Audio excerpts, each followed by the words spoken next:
Hey everybody, it's the Mad Master here. I'm doing a video today, and this video is about my anxiety or depersonalization or derealization disorder, whatever you want to call it. I don't know how you can define these ideas necessarily, and I'm just going to explore this a little bit because I'm having to face this by traveling next weekend because I've had a long time problem with traveling or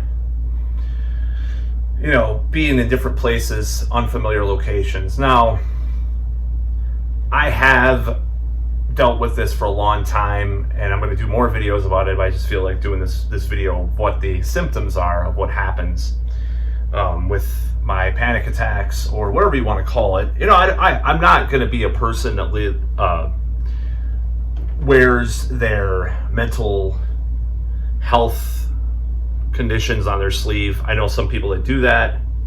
I'm not pro that because, in my opinion, it's just not something I like to talk about all the time, and it's just not something I want to dwell on. I'd rather improve in life and move forward. Obviously, some people do have such conditions where they can't move forward as easily. But in my opinion, that's what I want to do. That's what I like to do, is move forward and get better. Looking back on my very early 20s, I was a virgin. I thought I'd never have a girlfriend. I was depressed. Probably at certain points, at least, I was fatter than I am now. And I was just kind of a wreck. So a lot of my life has been a wreck, and sheer honesty in certain ways it has been at times. So take that for what it's worth. But my situation, my thoughts on this condition are what I'm really talking about in this video. Now, I'm gonna do more of a long form video. I like to repeat myself sometimes in videos. I admit it, but I just like to talk about stuff so much. So this is a symptom. So it's very hard to explain this symptom to people because it's like, what do you mean by that? Is it like drugs? Is it like this? Now, it's kind of like being detached from your body in a certain way. And I guess it is like, if you do like a whole,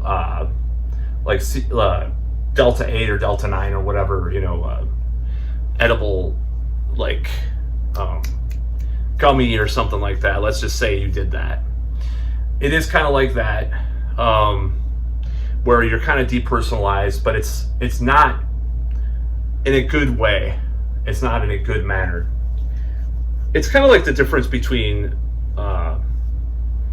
consensual, I'm just going to say sex, and non-consensual sex. Because I don't want to get YouTube, because it's like you're being forced to feel this way. You're being punched. It's like you're being punched out of your body. I don't actually feel like I'm out of my body necessarily more than for like a second, but there's all these weird physical symptoms that happen as a result of this. And I'm just like, eventually endorphins take over because you're so panicked and so messed up from this. It's like your body or your chemistry or whatever is forced to give you pleasure chemicals after a long time. But it's terrifying. You think that you're dying. Life is a dream. Life is a movie. Life is not reality. It's terrifying because it's like you're being pulled out by this demon or something. I like demons sometimes, and for aesthetic reasons, whatever, but yeah, this is not a good thing. It's like you're being forced out, you're being punched out, it's like, and another thing it does, it makes you feel like you're gonna fall off the earth. Now, I'm not a flat earther, but it's almost like you're being pulled into the sky. I did a poem about this in high school called Fall Into the Sky. I can't even remember, it was kind of dumb, but it was like this vertigo, this feeling of if you looked up in the sky, I thought I was going to fall in it. It was scary. It was depersonalization kind of stuff. So as a result, I'm hesitant to travel because I feel like I'm being de-anchored from my situation, especially the further I go. And I look at a map and I'm like, this like vertigo comes about in my head. Like, whoa, I'm not there. It's just weird. It's this weird feeling. I know people probably don't understand what the hell I'm talking about and probably think I'm nuts. I don't care. But you can go, stay where the sun would shine if you think that. But this is an actual thing that happens to me. Not as much recently. Now, the main thing now is fear of those attacks. Because I had a lot of them as a kid. Or I had a big number of them. I didn't have like tons of them, but I had them enough. And then I feel like an underlying sense of derealization most of the time. Just a little bit, a little hint of it, a little background noise. It's not as bad. It's not extremely bad, but it's there enough. So if I like if I think about it, I do notice it a little bit here and there, especially if I'm really tired or something like that. Now, this whole feeling is more now a fear of it happening in certain situations rather than the actual thing, and having a panic attack because of that. Case in point, so one of my ex-girlfriends, I went to this concert in Chicago with her, and I was in the crowd, and it was like, just had gotten to me. I was freaking out. Or I was starting to freak out. I was starting to have those feelings, and I just had to run out. So I sat out half the show as a result. Now, a couple days later, she broke up with me, but nevertheless, it was probably like, oh, he doesn't care. Yeah. I was having a hard time. It wasn't because of her. It was just this crowd and this weird. When I'm enclosed and when I'm like not able to escape, it's the worst. Especially when I'm higher up. Like that's why in high school I had this algebra class where I could not take the class, and that was the one where the guy called me the next Jeffrey Dahmer. But that's not why I was freaking out. But it didn't help that he was calling me a future serial killer, which I wish I would have satisfied him because I'd have him for lunch. I'm just kidding. Get a joke. That's a joke, people. So yeah, this feeling is so bad that I'm left with the remnants of years of being afraid to feel this feeling. So that's why I don't travel as much, because it's worse when I travel. I feel like there was one trip I made where when I was on a train, I was panicking for like a whole 6 hours, and I almost jumped off the train. I was freaking out so bad. I was really flipping the hell out. And it was all alone too, so even worse. Eventually I came to my senses, but it was hell. That kind of thing I don't want to feel, and nobody wants to feel that way. But this is the worst feeling I've ever felt in my life, even worse than any kind of pain that I've had. Any kind of depression or pain or anything. It's worse. It's worse. It's a worse feeling, and people don't understand that. But so I was thinking about this. I had an epiphany the other day about this. So people talk about all this, woo kind of new age, like transcending. Like there was a friend of relatives that thought, oh, your kundalini's getting activated with these panic attacks. And I realized that's not what's happening at all. That's not. It's the opposite. It's actually the opposite of a spiritual experience. It's a nightmare, a harrowing experience to have these types of panic attacks. And the irony is, the more I'm in the moment, it's like, oh, you're in the moment, blah, blah, blah. That's what you're doing. No, it's not. It's actually not. Because those feelings, like being like in the now and all that stuff with Eckhart Tolle or whatever, like that whole concept, or Hinduism or Buddhism or whatever, is actually the opposite. I figured out that it's the opposite of this feeling.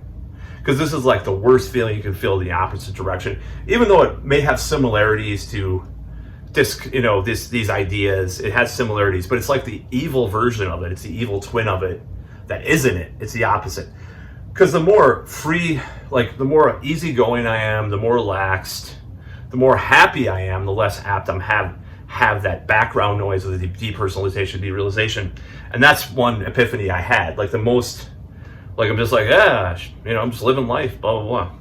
But the more depressed I am, or the more, just feeling a lot of anxiety in general, the worse it gets. Now, thinking of some other things about this. So, I was criticized recently that, well, your girlfriend lived 70 miles away, and you were able to sleep there. No, yeah, fine. You're with a girl in a house that has hardly anybody in there. It's a place that's not super far away, and you're able to escape at any time. I could drive back, and I've driven back that distance. I had driven back that distance at that point many times. It was a safe situation. Not to mention the chemicals that come out from, the wild thing, so to speak, could calm anxiety, obviously. Now, the thing is, with that person, the long distance relationships that I've had, even though I have this condition, with that person especially, I didn't sleep very well. I'd wake up in the middle of the night, I'd be like, oh shit, It wasn't extreme like it can be. It wasn't extreme, but it was bad because my health was not I wasn't very healthy because I was waking up, and I had 3 hours actual sleep or 2 hours with this person. And that happened when she was over at my house too, but I have a hard time sleeping with other people. That's just my whole thing. So no, that does not matter with my hesitance to travel, especially really long distances. Like an hour away by car is not the same as like going overseas or going, wherever. So my hesitance in traveling is very prominent in certain situations and worse with people, I have an aversion to certain situations with people, certain ideas, that I do not like. There's certain things, certain ways of being that I don't feel right about sometimes, and it's my own business. So people that criticize, people say, it's always this rationalization that people have about, certain things. It's like they well, see, no, nobody can understand how a person feels about certain things. Now, that doesn't mean like I don't believe in this like pulling yourself up by your bootstraps thing more than I used to as in life and stuff. I'm just saying that when people try to judge a person as, oh, you're fine, blah blah blah, like backwards rationalizing and downplaying something that they're experiencing. And I've downplayed plenty of things myself, of course, but I'm talking about, I probably have, right? Now, but with regards to this one subject, especially mental health, I think it's a mixture, it's a combination of things. I don't think downplaying helps. That's the main thing. I don't think downplaying or denying or saying, oh, we're all messed up or whatever bullshit that people say. No, people are not as messed up. People have succeeded far more in certain situations than a person that has these kinds of conditions. They can go anywhere and they're all fucked up. That's a fucking pile of shit. And the reason why I oppose a lot of these ideas, specifically as far as defending, but as far as defense mechanisms, backwards rationalizations, no, that's bullshit. It's complete and utter bullshit. I'm opposed to it. I'm a little angry. I don't like that. I don't like people say that. That does not help. It does not help a person that's having experiences of a certain way. It's like, oh, everybody gets. Let's say I'm not going to say that situation, but everybody's abused or molested as a kid. Oh, everybody is. Ugh.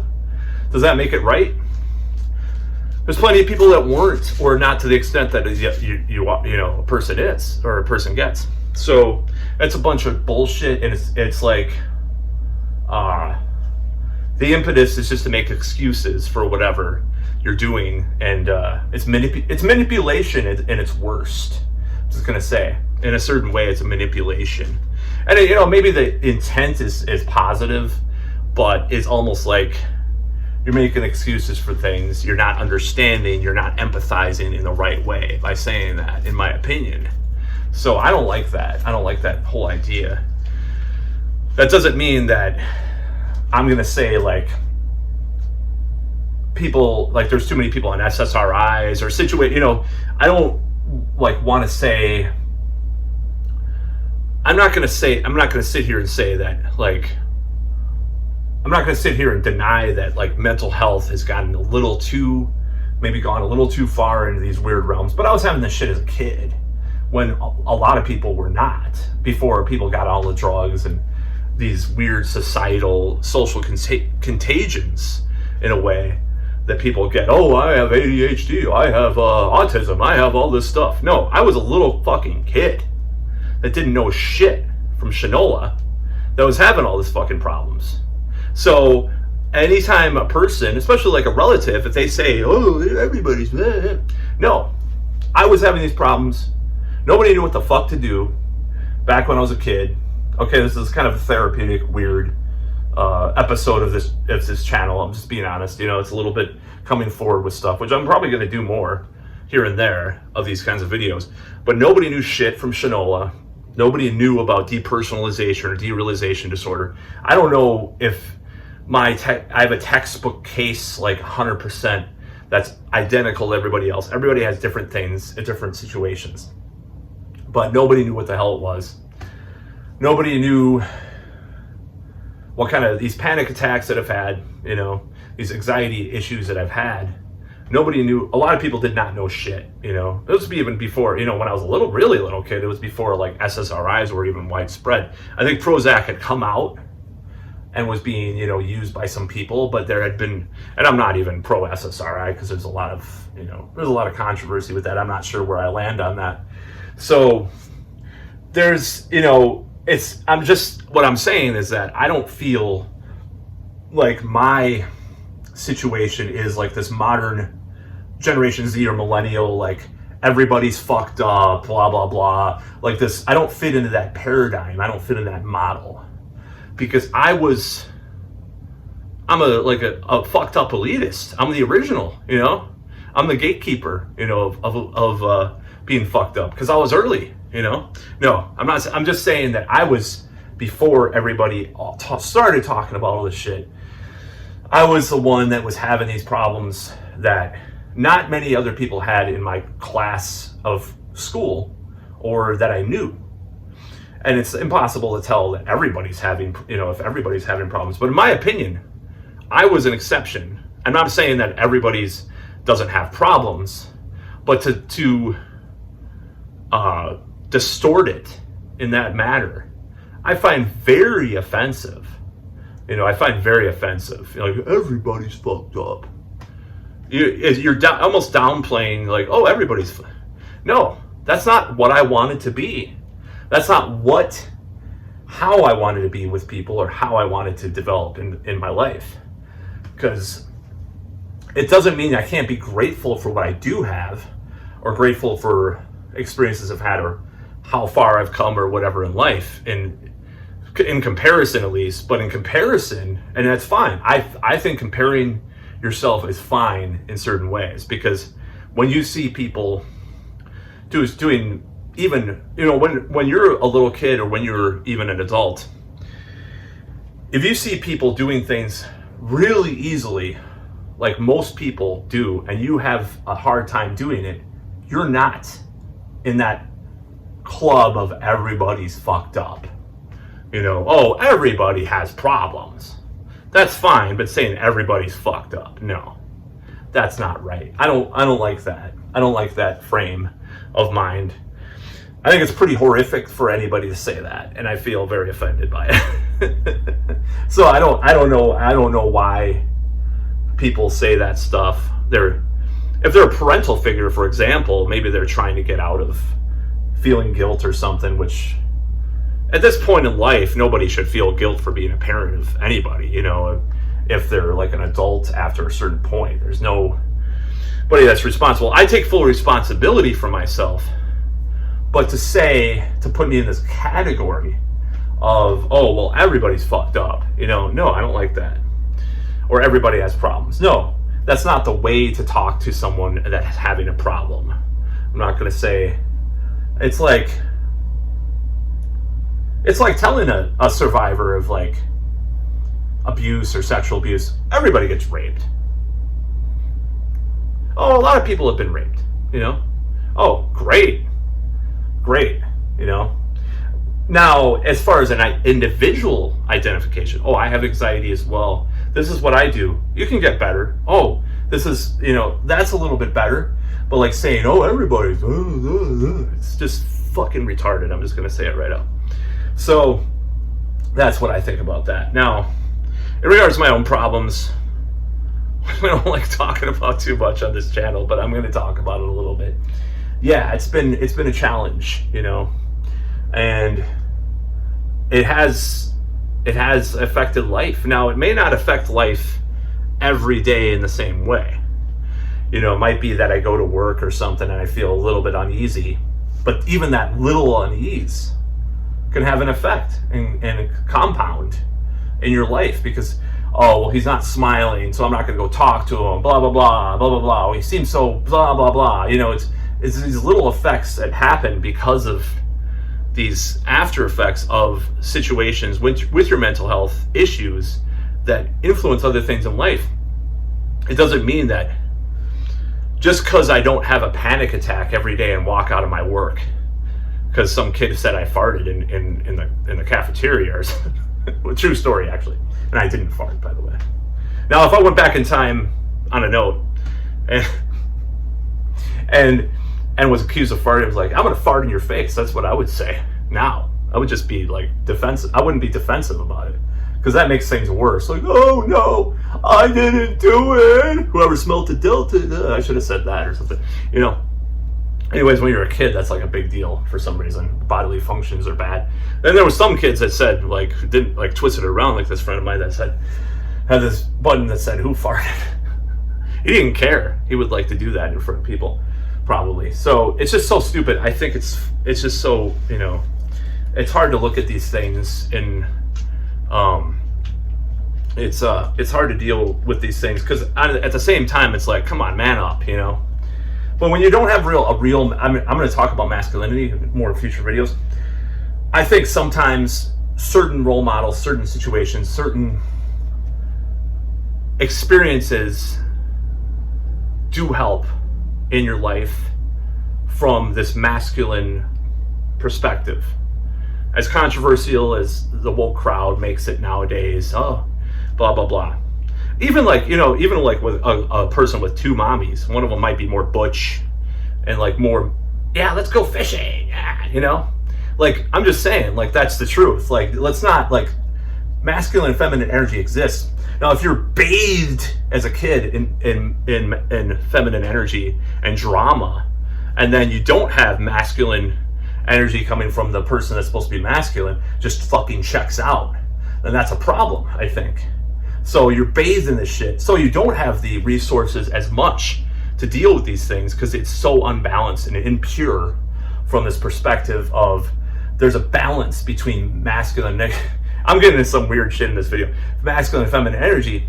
So you're, you know, have trouble getting a girlfriend. You have trouble keeping a job. You are so flighty and all over the place that you have trouble concentrating in school, so you fuck things up in your life. And it's not normal, it's not supposed, normalizing and rationalizing these things are not good. And it's a symptom of our modern society. It's a symptom of our modern society that people are raised this way and have these things. And it's gotten worse, of course, because you look at what's happened to men in the last couple of years, and there's even a lot of liberals talking about it now. God, how dare they, you know? Even like Anna Kasparian or Vaush or Shoe on Head, you know, done videos about this, you know, it's like, men are suffering, you know? And I'm not part of that crowd, that demographic myself, but I'm close enough to that generation and that crowd to have gone through that, you know, to have those issues as a man.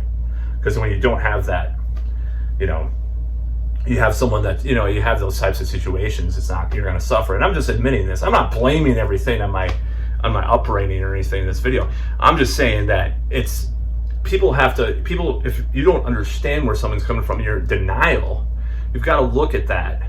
Doesn't mean you have to blame yourself, but if someone is raised with a situation, I mean, it just, it's like, and like normalizing and minimizing things, like saying everybody's fucked up, oh, blah blah blah, you're fine. You're not. You're not helping anything by talking like that. So anyways, that's a little rant on that part of it. But anyways, yeah, it's tough because I probably have missed out on life because of these really strange experiences and fears that I've had.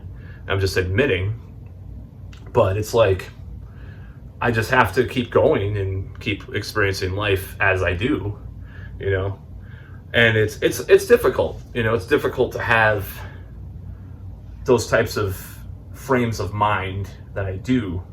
But that's why I'm so into the self-development, self-help industry, and I have been over the years, of various types, including the very controversial dating one. Because it's I find it to be this vision of things. There's a vision there, whereas when you're with the loss, I'm going to say this like Jordan Peterson kind of nonsense, but I'm not trying. Maybe it's not nonsense. Is what I'm trying to say. There's like a loss of religion in our culture and society. You're going to go to these other people that are teaching different things and try to find yourself. And that's what I've done the last 10 plus years here and there. Not enough. I haven't done enough of their stuff, but I certainly should. So yeah, I don't like this notion of how people are nowadays and how men, and I'm certainly not a young man, but I'm close enough to that quotient of people, whether it be X or Z or millennial, I mean, that I'm kind of in that camp as well. And that's just how I consider things. I am kind of on the borderline of those different camps. So, because when I was born and what I was raised with and stuff. So I'm not. And there was even Catherine, what's her name? Not Catherine Austin Fitz. That's a conspiracy person. Christine. Name escapes me now, but she wrote The Problem with Boys. Christina Hoff Sommers. I'm sorry. I got it. She wrote a book in the late '90s warning of all this stuff, and this is what has happened to this. And maybe it's on purpose. Maybe the archons of our society conspired to do this to lower the population because of their Malthusian ideas. I don't know. I'm not going to go all like Gordon White or David Icke. Well, not Gordon White. He's not necessarily into that, but like James Corbett or David Icke on this whole thing. But it's a very real problem. So yeah, I mean, in regards to my own life, I'm going to try to challenge myself a lot more, including physically too. Of course, there are some physical things that I am concerned with. I'm not going to get into that in this video. And then I'm not talking about what you think I'm talking about for people that are watching this. I'm talking about something else that's recently been bothering me, that I might have some type of condition. I'm going to go see a doctor on Monday about it. But other than that, if I'm fine, I'm going to be pushing the physical limits too and trying to lose more weight.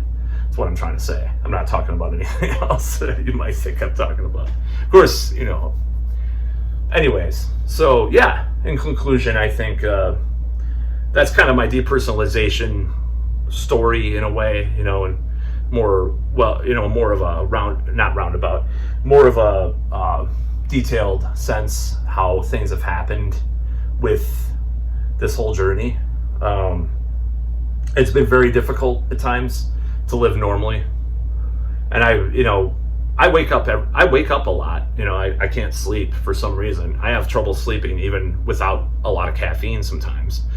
So summer is the worst, actually. I think the summer is worse than winter with that. But it's like I can't sleep, and that makes things more anxious and weird. So yeah, I don't wish this upon anybody, this condition, whatever it is. I think it is depersonalization, derealization, or at least adjacent to that.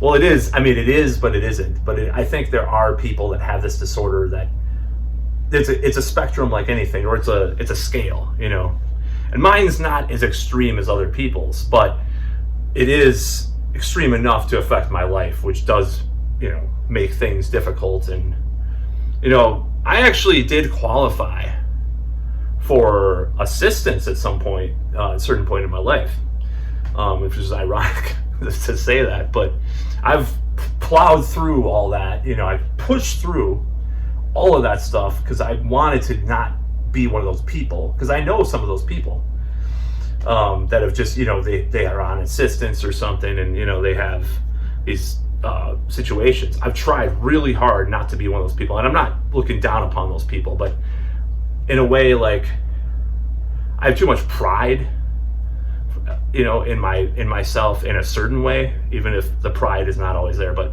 there's a certain amount that's there that makes it so I do not want to be in that type of situation. Maybe I should have, maybe I would have avoided things, maybe I would have gotten better, situations. I don't know. Maybe would have paid for college or something, if I would have been on assistance or whatever. You have all these scholarships and stuff. But anyways, that's a little bit of a different story. That was way before modern time. But thinking back to that, realizing that's really weird that I've gotten this far when I actually, they ruled that I could get some type of assistance at some point. But I've worked a full-time job and done all this stuff even without getting to that point. But it is weird, so I don't know. It's just a situation that I have to deal with, and I've dealt with it for a long time. And people may not understand, certain people will never understand this, these types of feelings or these types of sensations, because they've never experienced something like that in such a manner. They may have had, a drug experience or whatever, they might have had a fever or something. They felt a little bit like that or somewhat like that. But the extremity of it, the intensity of it is so extreme when it's happened. It's beyond probably any kind of drug in a way. But like I said, I think the way to deal with it is to be more grounded. It's ironic that, the certain person was like telling me, that's spiritual, you're transcending, yeah, your kundalini is on fire, man. It's kind of ironic that someone was saying that when the opposite is true, is that I'm not in the moment at that point. I'm not grounded, or I'm not, in the now, blah, blah, blah. I'm thinking too much. I'm ruminating too much at that point. That's kind of the funny thing. It's like, talk about spirituality is like, when you're like it's the non-thought that people talk about. I've read enough about it to know, and there's a book that I'm reading right now about depersonalization. They go into this. I haven't read that chapter yet, but I think it's going to be illuminating about what I was told and what people really say about this stuff, because it is not spiritual. If it is, it's darkly spiritual, satanic. Well, not in the Anton LaVey fun way. I mean, like evil, like in the cluster bombs for Ukraine evil way. You know what I mean? That's what.